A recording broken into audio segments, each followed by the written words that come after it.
தமிழகத்தில் அடுத்த சில நாட்களுக்கு கனமழை பெய்யும் என்று எச்சரிக்கை விடுக்கப்பட்டு இருப்பதை தொடர்ந்து முன்னெச்சரிக்கை பணிகளை மேற்கொள்ள மாவட்ட ஆட்சியர்களுக்கு பேரிடர் மேலாண்மை துறை அறிவுறுத்தியிருக்கிறது. இதேபோல் சென்னை மாநகராட்சி ஆணையருக்கும் பேரிடர் மேலாண்மை துறை அறிவுறுத்தல் வழங்கியிருக்கிறது. பெஞ்சல் புயல் மழை பாதிப்பு காரணமாக கடலூர், விழுப்புரம், திருவண்ணாமலை மாவட்டங்கள் கடுமையாக பாதிக்கப்பட்டன. அந்த பாதிப்பிலிருந்து அந்த மக்கள் மீண்டு வந்து கொண்டு இருக்கிறார்கள்.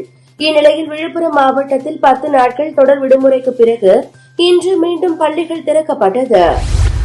சம்பு எல்லையில் அமர்ந்திருக்கும் விவசாயிகள் டெல்லி நோக்கிய பேரணியை ஒத்திவைத்து உள்ளனர்.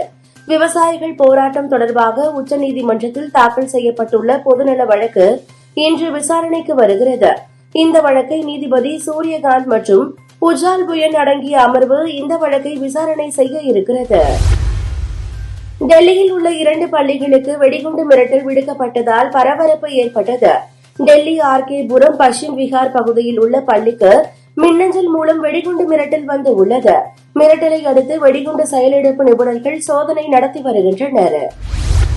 சிரியா நாட்டில் 2011ஆம் ஆண்டு முதல் உள்நாட்டு போர் நடந்து வருகிறது.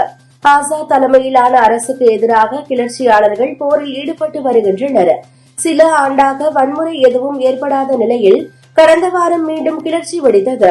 10 நாட்களுக்குள் சிரிய தலைநகரை கிளர்ச்சியாளர்கள் கைப்பற்றிய நிலையில் அங்கிருந்து தப்பியோடிய ஆசாத் மற்றும் அவரது குடும்பத்தினர் ரஷ்யாவில் தஞ்சம் புகுந்து உள்ளனர் என்று கிரெம்ளின் மாளிகை வட்டாரம் தெரிவித்துள்ளது.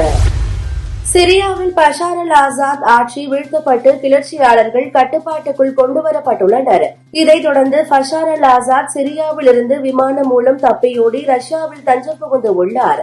ஆசாத் தப்பியோடியதை தொடர்ந்து சிரியாவில் உள்ள ISIS பயங்கரவாத அமைப்புகளை குறிவைத்து அமெரிக்கா பயங்கர தாக்குதல்களை நடத்தியது. கவுகாத்தியில் மாஸ்டர்ஸ் பேட்மிண்டன் போட்டி நடைபெற்றது. இதில் இன்று நடந்த பெண்கள் இரட்டையர் பிரிவு இறுதி சுற்றில் இந்தியாவின் அஸ்வினி பொன்னப்பா, தனிஷா கிறிஸ்டோ ஜோடி சீனாவின் லீ ஹூவா வாங்ஜி ஜோடியுடன் மோதியது. இந்த போட்டியில் இந்திய ஜோடி சாம்பியன் பட்டம் வென்று அசத்தியது.